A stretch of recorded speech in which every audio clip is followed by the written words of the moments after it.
Ya se había anunciado la semana pasada, ¿no? Pero hoy se dieron más detalles porque el Ejecutivo, el Ministerio del Interior, va a presentar o ha presentado un proyecto de ley para prohibir que dos personas vayan en una moto, ¿no? En las motos lineales. Esto no es nuevo, ¿ah? Esto no es nuevo. Se aplicó en Colombia. Incluso les pedían que tengan unos chalecos con la información de la placa de la moto, debido pues al tremendo sicariato que había o que existe en este país por los cárteles en cierta época, la delincuencia.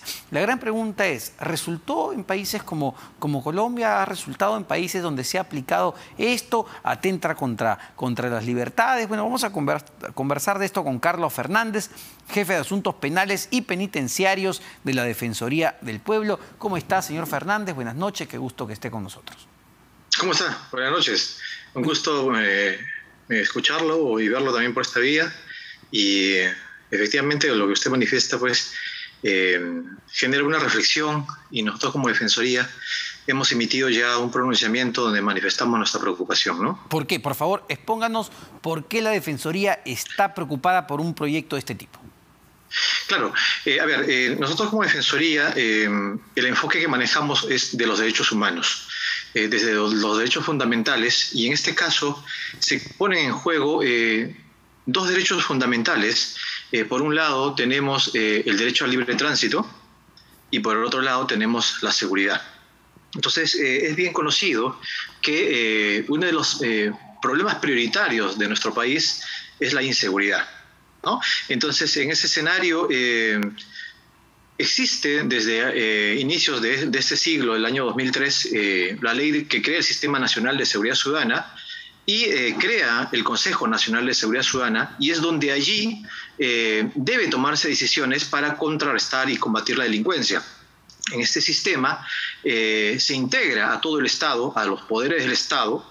Estamos hablando de Ejecutivo, Legislativo, Judicial, instituciones autónomas y los gobiernos regionales y locales, a efectos de que de manera integral podamos trabajar en contra de la delincuencia.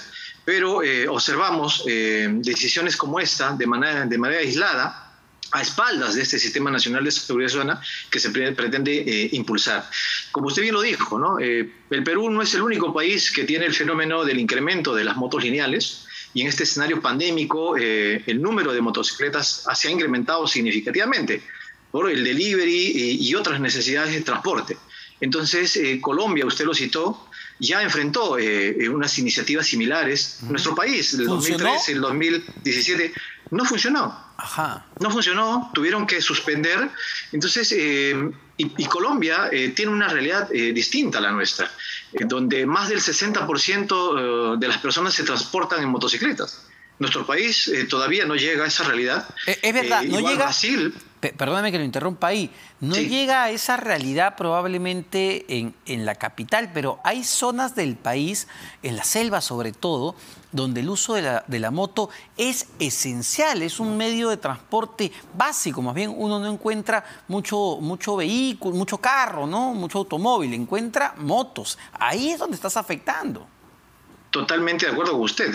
Tenemos el oriente, la selva nuestra, la Amazonía, Iquitos, Pucallpa, Madre de Dios, y todas las ciudades que están en la Amazonía utilizan como medio de transporte la motocicleta, la moto lineal, el mototaxi.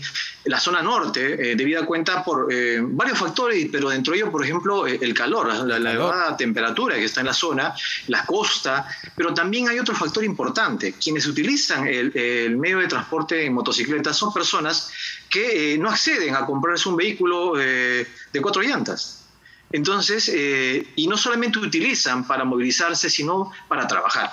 Entonces, estas iniciativas, por eso como Defensoría manifestamos y alzamos nuestra voz de protesta y de preocupación, que deben ser discutidas no solamente por un ente del Estado o un ministerio, sino tiene que ser discutidas, analizadas y sobre ello tomar decisiones, y para eso se ha creado desde el año 2003 el Consejo Nacional de Seguridad Ciudadana. Es más, el actual Ejecutivo solamente ha convocado una sesión y nada más.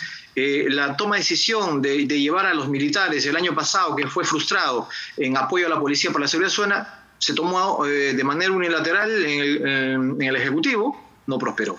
Es más, Ahora señor se declara Fernández, emergencia, igual. corríjame Sí. si me equivoco. Me parece que fue en el segundo gobierno del expresidente Alan García, me parece, que se intentó aplicar una medida similar. Se anunció, se debatió, me parece que nunca se implementó. Se dieron para atrás, pero ya en el Perú, al menos en la última década, se llegó a discutir este tema de prohibir 2 personas en una moto lineal. Correcto. El 2013, para ser más exacto, es que se impulsa una primera iniciativa que felizmente en el Congreso fue archivado. El 2017 nuevamente se impulsa y el año 2019 se archiva. Entonces, y ahora el Ejecutivo sale con esta noticia más sensacionalista que real. Porque, a ver, la delincuencia es un fenómeno humano. Entonces, que tiene diversas manifestaciones para poder perpetrar sus ilícitos. Utilizan bicicletas, utilizan motocicletas, utilizan mototaxis, utilizan vehículos de 4 llantas de alta gama, todo tipo de transporte utilizan, ¿no? Entonces, en ese sentido, tendríamos que prohibir, restringir la utilización de estos vehículos para combatir la delincuencia. En realidad, para nosotros no es una medida razonable ni proporcional porque afecta derechos. Entonces, existen otras medidas que tienen que ponerse en funcionamiento. La fiscalización, los operativos policiales a través de tránsito. Por ejemplo, la policía tiene las oficinas de participación ciudadanas y tienen 6 programas preventivos. Y ninguno de ellos agrupan a la población que se moviliza en mototaxis o en motos lineales, ¿no? Es una forma. Tenemos nosotros vinculación con estos gremios moteros que están agrupados en asociaciones, colectivos y que tienen una red, entonces, y voluntad de poder contribuir con la prevención de ilícitos, pero no se les da la oportunidad. Ahora, quienes cometen estos ilícitos no necesariamente son los propietarios de estas unidades vehiculares, sino más bien también son víctimas de la delincuencia. ¿Usted cree que un delincuente va a comprarse una moto, va a sacar licencia para cometer un delito? No lo va a hacer, ¿no? Entonces, ahora si prohibimos la moto, un pasajero en una moto lineal, eso no resta que el delincuente va a seguir utilizando la moto lineal, porque no tenemos la capacidad de estar presentes después y controlando y dando protección a cada ciudadano, ¿no? Entonces, en las zonas periféricas de las zonas urbanas, donde más se utiliza este tipo de transportes, en provincias, en la zona rural, entonces la capacidad de fiscalización es deficiente, ¿no? Ahora, entonces, por ahí va nuestra preocupación. Claro que sí, y a ver, no solo la percepción, sino los actos ilícitos, ¿no? La delincuencia común, el arrebato en las calles, ha crecido en los últimos meses, después de la pandemia y todo lo que hemos vivido, la gente ha salido más, la delincuencia también ha aumentado. Vemos casos tremendos porque de robos a mano armada que terminan con el fallecimiento, la muerte de la víctima. Eso es cierto, es innegable, ¿no? El tema de la pandemia ha hecho que la persona que se dedica a la delincuencia cambie de modalidad delictiva, pero al reactivarse progresivamente la vida cotidiana que conocemos, entonces nuevamente vuelven las modalidades tradicionales y los delitos se cometen contra el patrimonio, principalmente arrebatos, cogotero, etcétera, no solamente utilizando la motocicleta lineal, ¿no? Se hace a través de las mototaxis, vehículos de alta gama. Entonces, en ese escenario también tendríamos que prohibir, digamos, la utilización de más de 2 personas de vehículos de alta gama, porque también se utilizan esos medios para poder perpetrar ilícitos. Es decir, no estamos atacando sí, como Estado en su conjunto y como gobierno en particular, no se está atacando el problema de fondo. Es decir, no hay una estrategia articulada para combatir la delincuencia. Así es. Justo por eso nosotros como Defensoría del Pueblo demandamos al Ejecutivo, quien preside el Consejo Nacional de Seguridad Ciudadana, convoque a una reunión extraordinaria y allí se discuta no solamente este tipo de medidas, porque tenemos que hacer un comparando del universo de motocicletas lineales que tiene nuestro país versus la cantidad de estas que han sido utilizadas para delincuencia. Por ejemplo, en las 2 iniciativas legislativas, 2013 y 2017, no se colocó esa cifra que podría inclinar la balanza a tomar alguna decisión. Entonces se colocan cifras genéricas donde no se utiliza, digamos, con precisión cuántas motos lineales han sido utilizadas para cometer los ilícitos. Por eso nosotros recientemente como Defensoría estamos pidiendo a la Policía Nacional que nos alcance esa estadística y que esa misma vamos a socializarla y sobre eso veremos si realmente es que los ilícitos contra el patrimonio y otros ilícitos se perpetran solamente con las motos lineales, ¿no? Es decir, no hay un diagnóstico claro al momento de tomar decisiones, de elaborar proyectos de ley. No, se toman las decisiones utilizando al derecho penal o la legislación de un punto de vista sensacionalista, ¿no? Utilizando la noticia, pero de eso no se trata. O sea, las políticas públicas no se elaboran de esa manera.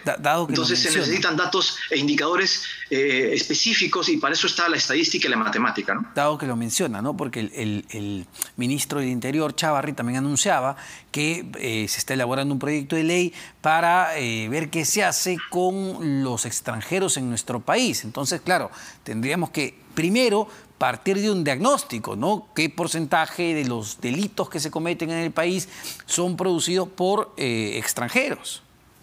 Por supuesto, somos legisladores cortoplacistas, ¿no? No utilizamos la data que muy bien maneja el INEI. Por ejemplo, en el caso de extranjeros, población migrante venezolana que está en nuestro país por una situación humanitaria. Entonces, pretender decir que la delincuencia es a causa de la presencia de este grupo de personas, pues es algo no justificado. Y eso lo vemos en la estadística que maneja el Instituto Nacional Penitenciario. No más de 1000 personas están privadas de su libertad versus las más de 1 millón de población venezolana que está en nuestro país. ¿Cuánto representa eso en la criminalidad? Y ahora uno se termina preguntando, porque claro, hablamos de leyes, de proyectos. ¿Este es un tema de legislación o es un tema más bien de aplicación efectiva de las normas? Y vuelvo, no solo al gobierno, sino al Estado en su conjunto con todas sus instituciones, y aquí entra no solo la policía, entra el Ministerio Público, entra el Poder Judicial. Es decir, ¿es un tema de leyes o es un tema de aplicación de leyes? Es mucho más que un tema legislativo. Como le decía, nosotros como Defensoría en este escenario estamos pidiendo que sesione el Consejo Nacional de Seguridad Ciudadana, que pertenece al Sistema Nacional de Seguridad Ciudadana. Existe un sistema donde está la policía, donde está el Ministerio Público, donde está el Poder Judicial, donde está el Instituto Nacional Penitenciario y otras instituciones que forman parte del aparato estatal. Y también tenemos el Consejo Nacional de Política Criminal. O sea, dos sistemas, política criminal y seguridad ciudadana. Y ahí es donde se tiene que armar el flujo del delito. No solamente se busca detener a las personas, sino qué pasa cuando esta persona llega a un establecimiento penitenciario, si realmente cumple con la finalidad de llevarlo ahí. Entonces vemos que nuestro sistema penitenciario está colapsado. Entonces, porque no se ve de un punto de vista sistémico, sino solamente estamos viendo el punto del iceberg, ¿no? Entonces, y de eso no se trata.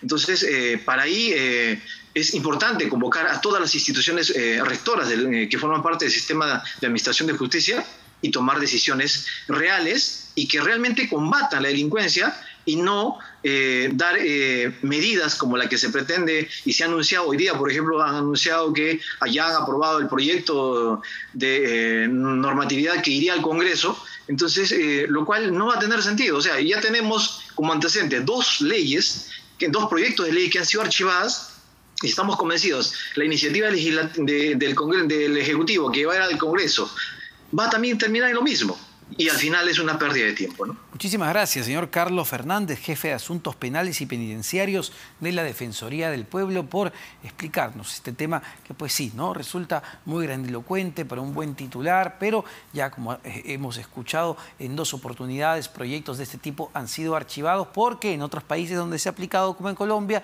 no han dado resultados para combatir la delincuencia y la inseguridad ciudadana. Vamos a un corte.